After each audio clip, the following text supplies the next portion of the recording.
যতক্ষণ পর্যন্ত আওয়ামী লীগকে নিষিদ্ধ করা না হবে ততক্ষণ পর্যন্ত এই যমুনার সামনে আমরা থাকবো।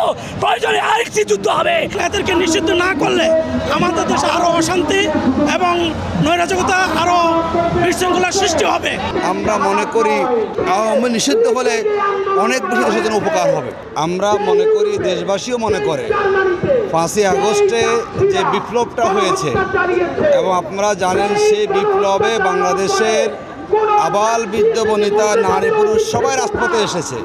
তার মানে মানুষ 5ই আগস্টের আন্দোলনের মধ্যে দিয়ে যে গভর্নমেন্টকে পতন ঘটিয়েছে সেখানেই তাদের রাজনীতির ইতি হয়ে যাওয়ার কথা ছিল এবং ইন্টারিম গভর্নমেন্টের 1 নম্বর কাজ ছিল আওয়ামী লীগকে নিষিদ্ধ করা। কিন্তু আমরা দেখলাম তারা ছাত্রলীগ নিষিদ্ধ করেছে, তারা এখনও নানা ধরনের যুক্তি উপস্থাপন করছেন। আমরা যেই যুক্তি দিয়ে এখন আওয়ামী লীগকে রাজনৈতিক ময়দানে নামানোর জন্য কথা হচ্ছে, এই যুক্তি 15 বছরে কোথায় ছিল? যখন আমাদের ভোটাধিকার হরণ করা হয়েছিল, যখন আয়না করে জুলুম নিপীড়ন চালানো হয়েছিল, যখন আমাদের মানবাধিকারগুলো লঙ্ঘন করা হয়েছিল, যখন আমাদের কণ্ঠরোধ করা হয়েছিল, তখন কেন সেই যুক্তিগুলো উপস্থাপন করা হয়নি?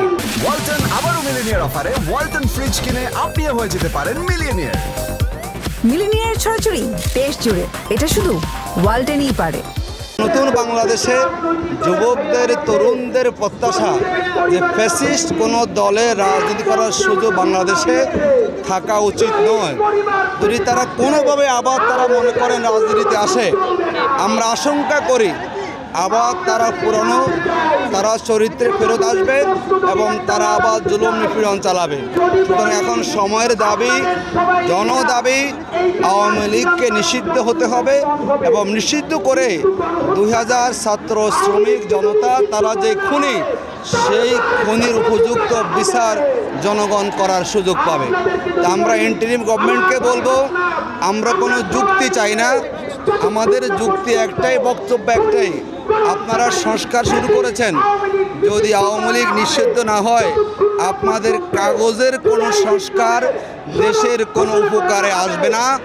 আপনারা কাগজের সংস্কার এক জায়গায় রাখুন, যদি আওয়ামী লীগ নিষিদ্ধ করে দেন আমরা মনে করি বলিয়ম সংস্কারের প্রস্তাবে চেয়ে আওয়ামী নিষিদ্ধ হলে অনেক বেশি দেশের জন্য উপকার হবে। প্রায় 9 মাস পার হয়েছে, এখনও কিন্তু বিচারের দৃশ্যমান অগ্রগতি হয় নাই। আমরা বলবো যারা ট্রাইব্যুনালে দায়িত্বে আছেন, যেখানে দৃশ্যমান সাক্ষ্য আছে, যেখানে তথ্য প্রমাণ অত্যন্ত আমার স্পষ্ট অবস্থা আছে, সেখানে বিচারকে তড়িৎ করা প্রয়োজন। বিচারের দীর্ঘসূত্রিতা এটা আমাদের জন্য কোনোভাবে কল্যাণ বয়ে আনবে না। আমরা চাই 2025 সালের মধ্যে শীর্ষস্থানীয় আওয়ামী লীগ নেতাদের বিচার হোক, রায় হোক এবং তাদের শাস্তি কার্যকর হোক, এটা আমরা প্রত্যাশা করি। তাদেরকে নিষিদ্ধ করা এখন তো জরুরি মনে করি। এই দাবি প্রধান উপদেষ্টার কাছে আমাদের এই দাবি যে এই ফ্যাসিস্ট সরকার আওয়ামী লীগকে নিষিদ্ধ করা হোক এবং এদেরকে নিষিদ্ধ না করলে আমাদের দেশে আরও অশান্তি এবং নৈরাজ্যতা আরও বিশৃঙ্খলার সৃষ্টি হবে।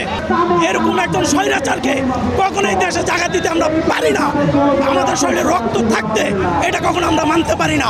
এখান থেকে যতক্ষণ না এই নিষিদ্ধ ঘোষণা ডক্টর ইউনূস এটা না গ্রহণ না করবে ততক্ষণ আমরা এখান থেকে যাব না, এখানে অবস্থান করবো ইনশাআল্লাহ।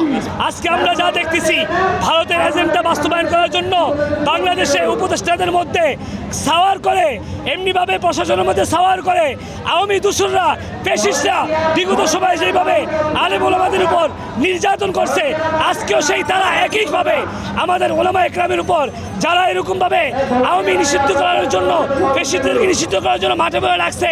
আমাদের সমন্বয়ক হাসান আব্দুল্লাহ ভাই, এনসিপির মুখ্য সম্পাদক, এমনি আমাদের ওলামা একরাম, তাদের উপর বিভিন্ন জায়গায় অত্যাচার চলতেছে।